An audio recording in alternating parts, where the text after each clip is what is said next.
مشاهدينا في كل مكان، السلام عليكم ورحمة الله وبركاته. أهلا بحضراتكم في فيديو جديد.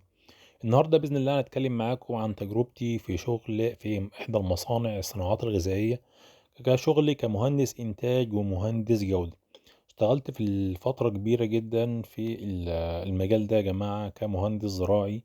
اشتغلت فيه بجد من أهم المجالات، ومن يعني مجال بجد يعني بيجيب فلوس يعني من الهوا زي ما بيقول، بس هو بجد عايز محتاج رأس مال لو أنت قاعد تشتغل فيه كمستثمر، مثلا هتعمل مثلا مشروع او هتعمل مثلا شركة استيراد وتصدير مثلا او هتشتغل فيه.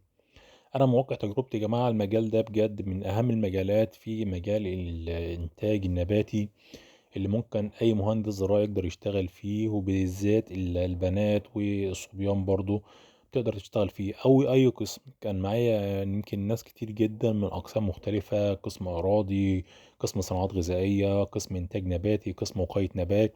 ما بيفرقش خالص القسم اللي انت كنت شغال فيه او انت القسم اللي انت خريج منه، اهم حاجة يكون انت بكالوريوس زراعة. كان في ناس كمان، يمكن كمان ناس من علوم كمان، وكان في ناس من طب بيطري كانوا بيشتغلوا في المجال ده. بجد من أهم المجالات ومن أهم الحاجات اللي ممكن تشتغل فيها وتستفاد منها الصناعات الغذائية يا جماعة. ده من الأقسام ومن الحاجات اللي انت لو اشتغلت فيها ونميت من مهاراتك فيها، في مهارات كتير جدا وممكن منها تفتح شركات وممكن منها تبقى يعني حاجة كويسة بإذن الله في المستقبل. احنا هنا بنتعامل مع كل موسم على حسب المنتجات اللي احنا بنشتغل فيها في المصنع. يعني مثلا انت لو في الصيف بتشتغل على الملوخية، وبتشتغل على البامية بأنواعها: بامية واحد وبامية زيرو وبامية فاين، بالإضافة لمجموعة حاجات برضو منتجات تانية، منتجات جانبية زي مثلا لو انت بتشتغل في الجوافية، مثلا بتجمد الجوافية، مانجا، حاجات من ديت، على حسب الفصل اللي انت بتشتغل فيه. في فصل الشتاء بتشتغل على الخرشوف، وبتشتغل على الفول الفص وفول الحب، وبتشتغل على الخرشوف بأنواعه واللحلوح والخرشوف العادي والخرشوف القطع، وبتشتغل على المخللات برضو في الخرشوف. بالإضافة يعني على حسب المصنع اللي انت شغال فيه، أو على حسب المكان اللي انت شغال فيه، أو على حسب التخصص، أو على حسب العملاء اللي بيشتغل معاهم المصنع اللي انت شغال فيه.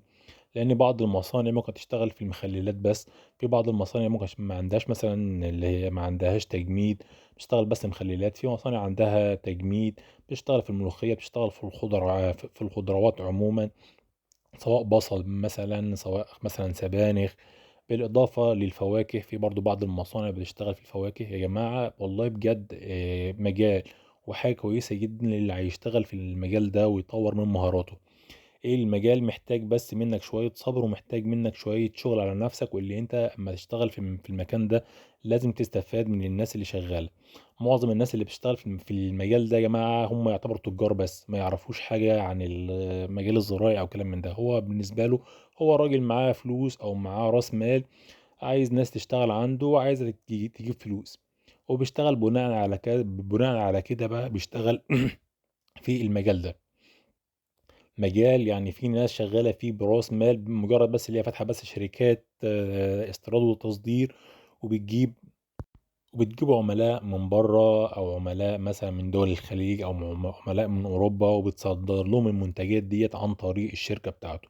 بيجي الشركة عندي او بيجي في المصنع بيقول مثلا انا عايز مثلا كذا طن معين، او بيروح مثلا لمورد مثلا لمحصول ما، خرشوف مثلا او بروكلي، او ايا يكون المحصول اللي هو بيجيبه، بيروح يتعاقد مع المصنع وبيقول له انا عايز مثلا اجمد دولت وعايز احطهم في عبوات كذا، سواء كرتون او عبوات عاديه. وبعد كده هو بياخده وبيجيب المبرد بتاعه وبيصدر المنتج بتاعه بره. يمكن بياخد المنتج من هنا، يعني مثلا لو بياخده من مصر بسعر بيبيعه اكيد طبعا بسعر بالعمليات التصنيعيه اللي بتتم عليه.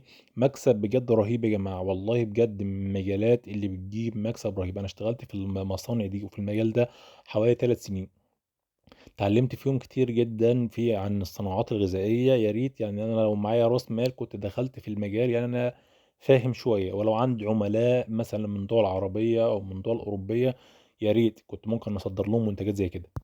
الحقيقة الفيديو ده مش كافي، او انا يمكن ما يعني ما خدتش الموبايل معايا او ما صورتش في المجال ده ما كنت شغال فيه، الا حاجات بسيطة جدا. كنت عايز نتكلم باستفاضة اكتر وعن المنتجات الموجودة وعن الحاجات وعن الأجزاء اللي إحنا بنشتغل بيها، وإزاي بناخد المنتج وإزاي بنستقبله، والعمليات التصنيعية اللي بتتم عليه لحد ما بيتسلم كمنتج نهائي أو منتج يعني شبه نهائي، منتج أولي، مجرد بس عملية تعبئة بعد كده. بإذن الله نتكلم معاكم باستفاضة بعد كده عن بإذن الله عن المنتجات ديّة، وإزاي أنا اشتغلت فيها، وإزاي بنستقبل المنتج، وإزاي بنعمل عمليات إنتاجية عليه، وعمليات التصدير بتتم إزاي برضه. كل الحاجات ديّة يا ريت إحنا عايز نتكلم فيها يكون في فيديو أطول من كده ويكون أحسن من كده. ويتكلم معاكم باستفاضة، ويعني لو أنا يمكن مرّيت بحاجة زي كده، ممكن مهندس جديد لسه طالب ممكن ياخد فكرة عامة عن المجال وعن شغل المهندسين الزراعيين بإذن الله بعد التخرُّج. أتمنى الفيديو يعجبكم، ولو يا ريت لو عندك أي استفسار أو عندك إضافة تكتبها لنا تحت في الفيديو، وبإذن الله نحاول برضه نجاوب على أسئلتكم، ونحاول نفيد بعض في الفيديوهات اللي إحنا بنعملها بإذن الله الفترة الجاية. السلام عليكم.